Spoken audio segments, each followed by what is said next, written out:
Thank you so much, Wen. Thank you all for inviting me here to speak with you. I'm so grateful for the work that the Asian Pacific Islander American Public Affairs Association does around the country, particularly around including Asian American voices and stories in school curriculum. My family's story, or what I knew of it until law school, was the fairy tale version of the quintessential American immigrant story, one that paints a picture of success, achievement, and belonging. It's all true, but it isn't the whole story. I am a third generation Chinese American. My grandparents came to this country in the 1920s, started a business and a family, raising their 5 children in what was then the small town of Portland, Oregon. All 5 graduated from college, among them a doctor, a scientist, a college professor, a music teacher, and an artist. 2 of my uncles served in World War II, and my father served our nation in Vietnam. What's missing is the critical context for my family's experience, which is reflective of the shared experience that shapes what I now understand is Asian American history. I first learned of the Chinese Exclusion Acts and studied the constitutionality of incarcerating Japanese Americans in the 1940s when I was in law school. Throughout elementary school, high school, and college, none of my history or social studies classes covered these or other important Asian American stories. I knew nothing of my own family's history or the shared experiences of other Asian American families that are fundamental to American history until I attended law school. And so my cousin, my father, and I began to research our own family history. It was then that I learned that my grandparents faced discrimination and deportation under racist policies codified in the Chinese Exclusion Acts. For years, they lived in fear of being deported at any moment simply because they were Chinese. They were considered illegal human beings by our government at that time. My father was just a baby during all of this, and my grandparents kept much of this family history a secret from him as he grew up. I thought I had hit a dead end, and details about my family's history would forever be a question mark until I learned that my grandparents had been represented by a civil rights lawyer who fought my grandparents' deportation for over a decade, and that attorney's sister-in-law was still living in Portland. When I learned that, my dad and I went to Portland as soon as we could, and we met with her. And she filled in so much of what had been lost to time as we retraced our shared histories. Like many immigrants, my grandparents had no idea how to best represent themselves in an American court of law. They had no legal background, particularly in American law. They were not native English speakers. To be frank, the cards were stacked firmly against them. But thankfully, there was a civil rights attorney that helped my family. He guided them through the legal process, navigated the often Byzantine immigration system, and ultimately helped my grandparents secure United States citizenship once and for all. Had my grandparents been denied access to representation, whether through a lack of right or a lack of access, I would not be speaking with all of you today. It is because my grandparents had access to representation that they were able to secure justice. It is that simple fact that inspired me to focus on immigration law, to become the first American to earn a degree in international human rights law from Northwestern University Law School, and to launch a legal aid practice to help immigrant families, just like that civil rights attorney helped mine so many years ago. It also inspired me to run for office.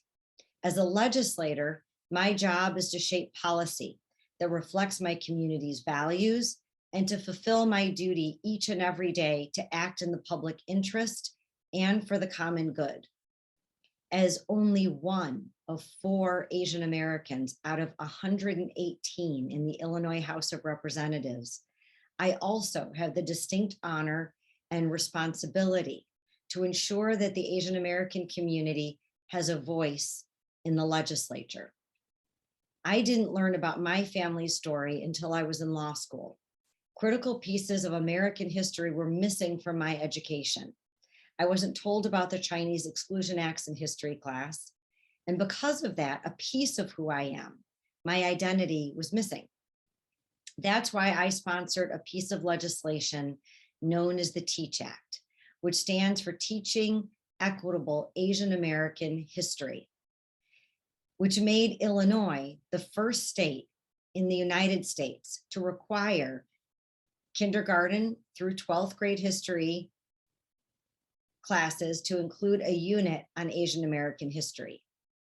The TEACH Act is about uplifting Asian American stories at a time of rising anti-Asian hate and violence, ensuring that Asian American history is taught in school. The lack of representation in curriculum, positions of power, and in media leads to miseducation. The TEACH Act allows all students to learn that Asian Americans have been part of the fabric of American history, providing a framework for all students to better understand Asian American communities, experiences, and histories. This legislation is very personal to me. Learning the truth about my family's history and the larger history of the Asian American community was a pivotal moment that inspired me to dedicate my life to fighting for people whose basic human rights are at risk.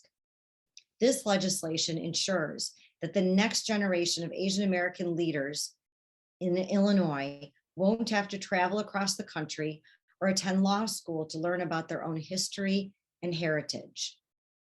The TEACH Act provides examples to young Asian American students who often see a lack of role models in commonly taught American history. I believe that you cannot be what you cannot see. And we must let Asian American students see what people that look like them have accomplished and how crucial we have been to this great nation. Ensuring that Asian American history is taught in our schools lays a foundation for all students in Illinois and advances racial equity. I also believe that empathy comes from understanding. We cannot do better unless we know better. But when people don't learn about Asian Americans, the effect is that non-Asian people start to believe in stereotypes and behave towards Asian Americans based on those stereotypes. A lack of knowledge is the root cause of discrimination, and the best weapon against ignorance is education. Asian American history is American history, just as my family's experience and my story are a part of the American story. The TEACH Act takes effect during the 2022-2023 school year in Illinois. After the TEACH Act was passed last year, the State Board of Education started implementation efforts almost immediately. First, a working group made up of educators across the state of Illinois, particularly those with expertise in Asian American history, and a broad group of community leaders representing the diverse Asian American community was assembled. Of the 25 members of the working group, 19 identify as AAPI.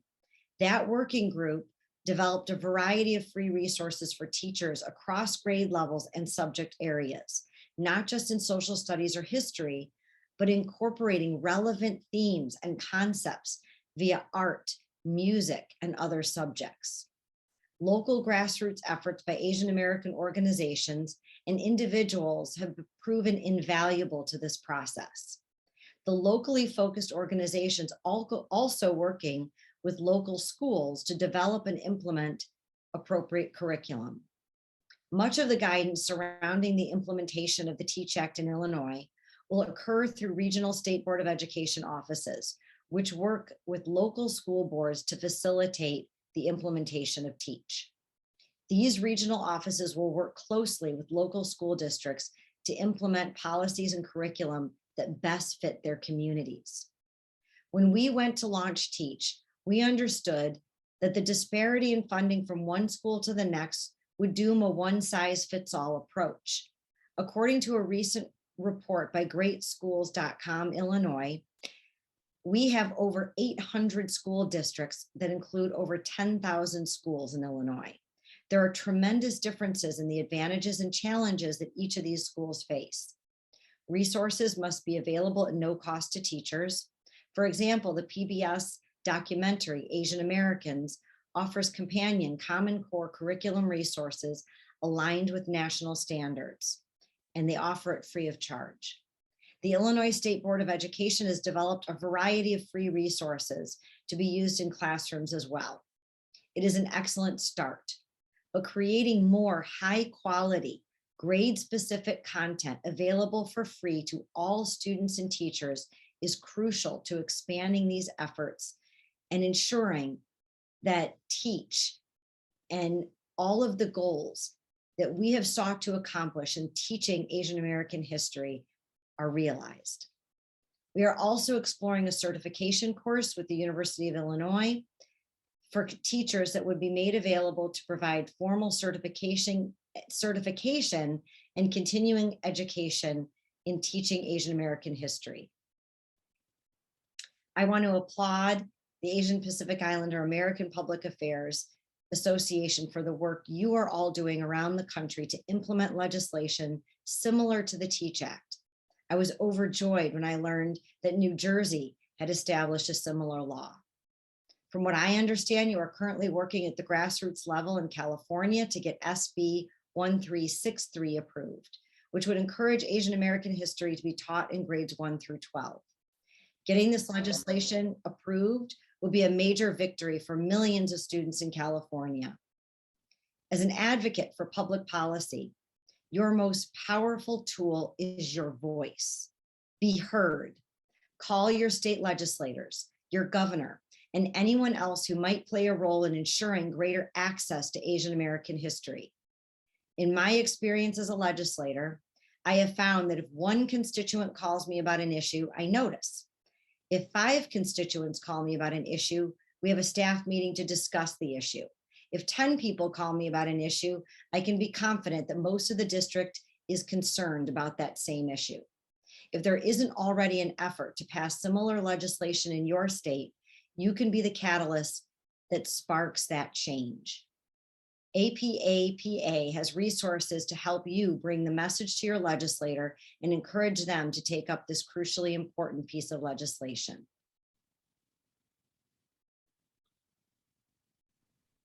Yeah, thank you, Jennifer. That's so encouraging and inspiring. The Teaching Act is really, Illinois is the first state to pass this type of act. And I believe that other states are like following suit. You just mentioned that you learned about the Chinese Exclusion Act at law school. So how did you find out about your grandparents' experience during the Chinese Exclusion Act era? Yeah, so my dad is the youngest of 5. By the time he was born, the deportation case had been resolved. Mm-hmm. And like I think a lot of immigrant families, my grandparents were focused on the things that most of our families are focused on, earning a living, educating their children. And I think in some ways felt that discussing that chapter in our family's history detracted in a way from our family's successes. Mm-hmm. And so it wasn't something that my grandparents talked about. And so my father knew nothing about the deportation case. I really didn't know anything about that part of my family's history. And it was actually one of my cousins who had started doing some family research and had been asking questions of my aunts and uncles. And we started to get an inkling that we didn't know the whole story.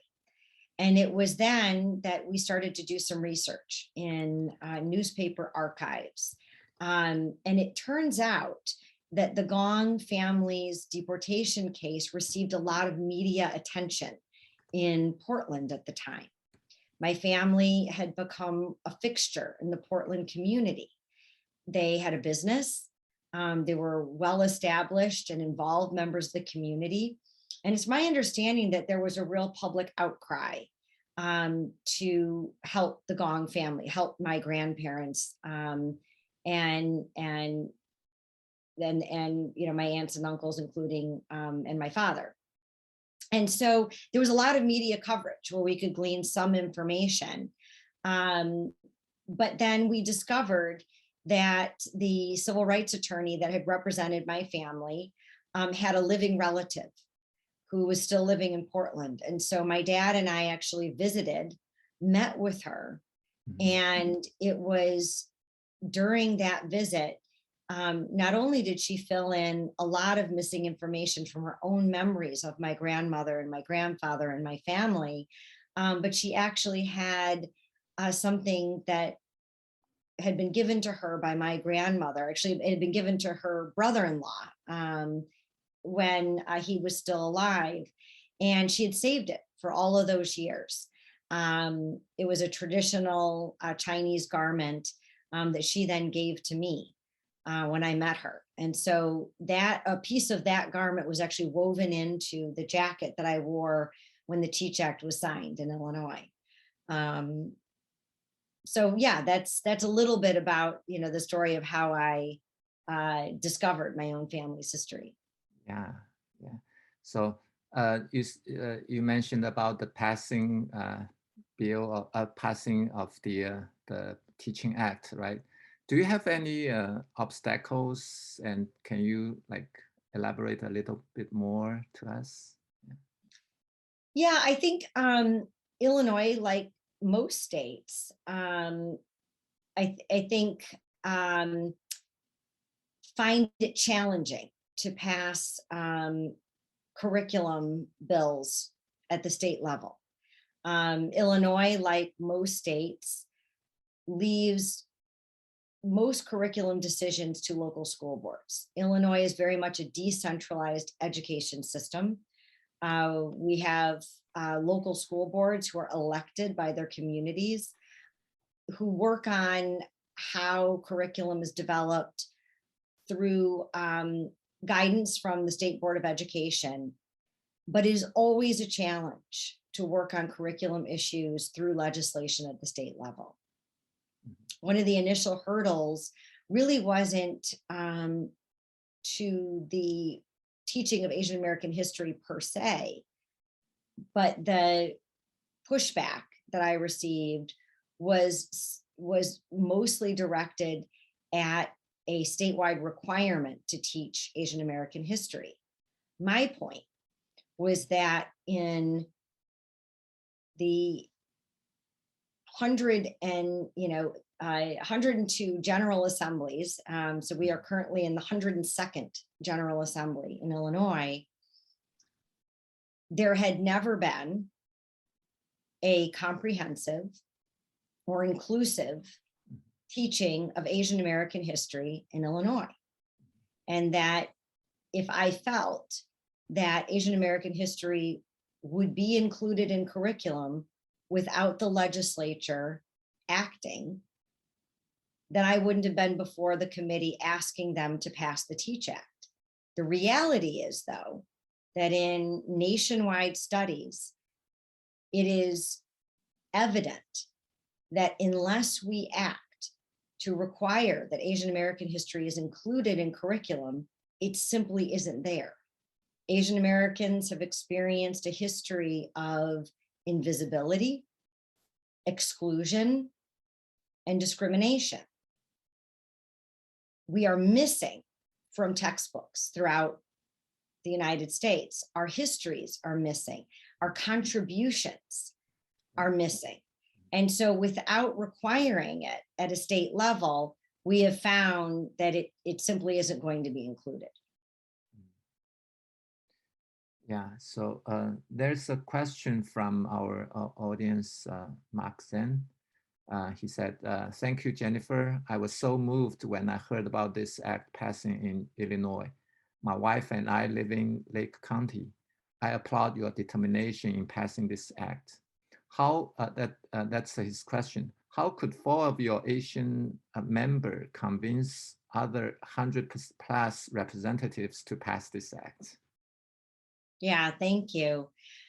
The Teach Act, by the time it was introduced, and I I presented the bill on the House floor, I had worked very hard to build coalitions for support.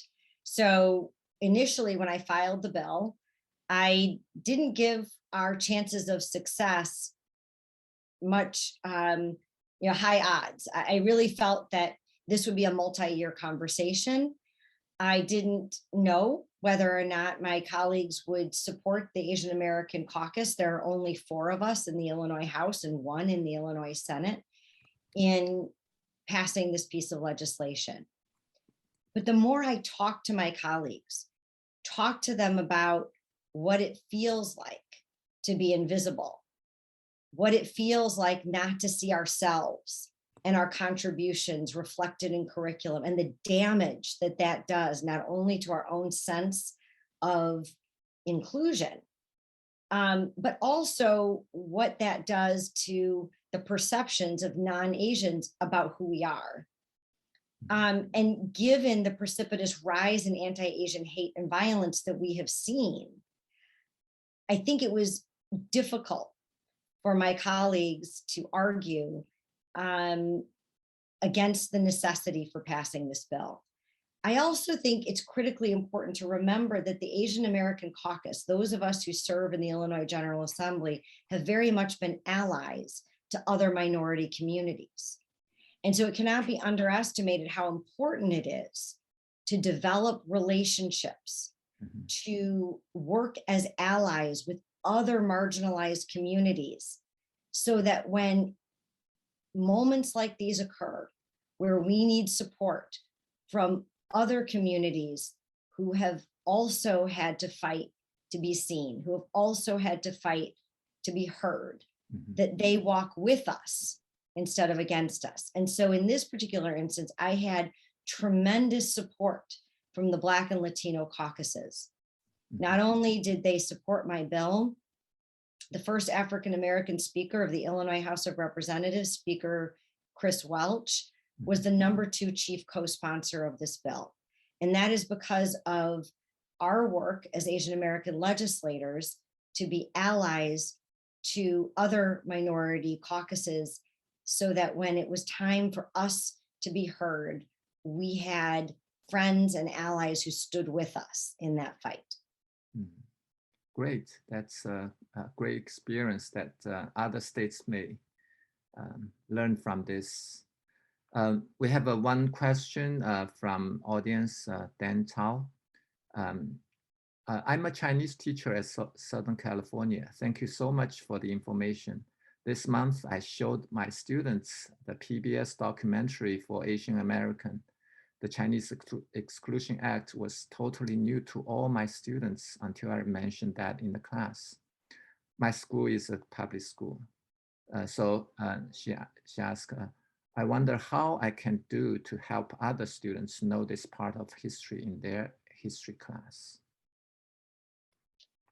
Yeah, I mean, I talk a lot about the necessity of getting outside of our comfort zone.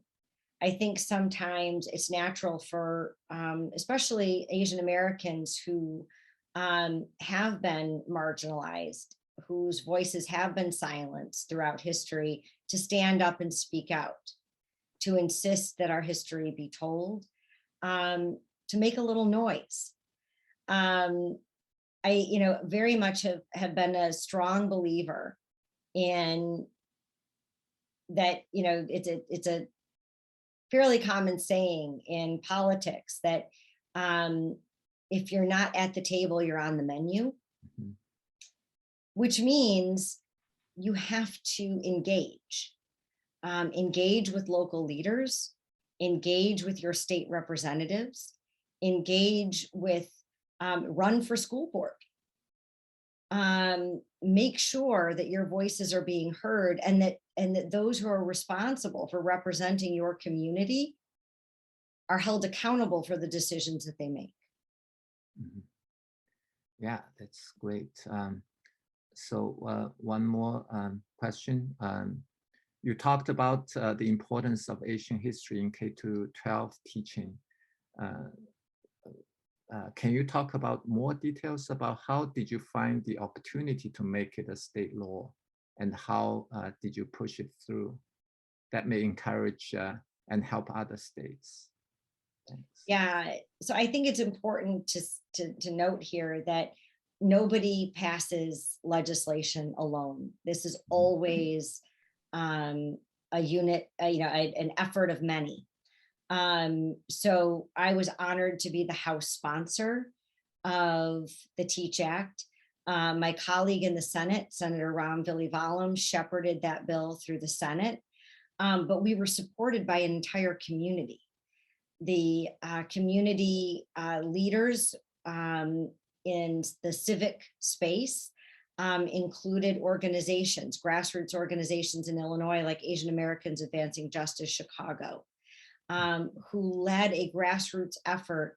I think in many of our states, we have community organizations that represent our communities. We have Korean American associations, Japanese American associations, Chinese American associations, Thai, Vietnamese, Lao, Hmong, South Asian, Filipino, and of course, we're an incredibly diverse community. We all needed to come together.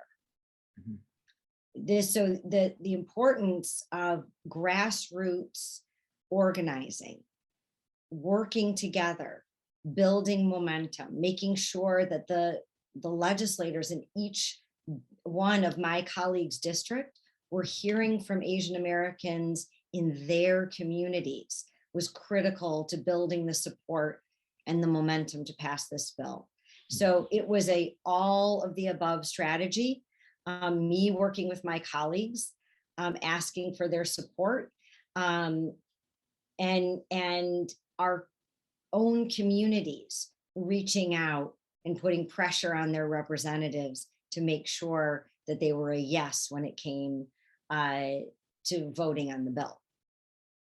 Okay, great. I know, Jennifer, you have a busy schedule. Let's have one last question from the audience. He mentioned that many Asian Americans were inspired and encouraged by your success in Illinois legislation throughout the country. So is there something else you want to say to Asian Americans who want to see our history reflected in US education?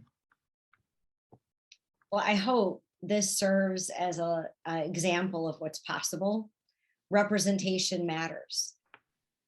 When we started my campaign for the General Assembly back in 2018, there had only ever been one other Asian American ever elected to the Illinois General Assembly, and that was just in 2016.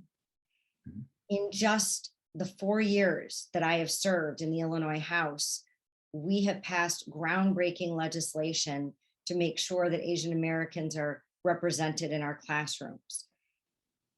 It is incredibly important to make sure that whether there are opportunities to raise your hand and run for office, support other Asian Americans who are running for office, that we get out there and we do so. Okay, great. Thank you very much, Representative Jennifer Gong. You have led a nationwide campaign, including AAPI history and textbook. Thank you so much. We are all so proud of you. Thank you. Thank you for the opportunity to be with you. And please continue to highlight the importance of our stories being heard. And I'm hoping that Illinois is just one of many states to follow. Yeah, thank you. Thank you so much.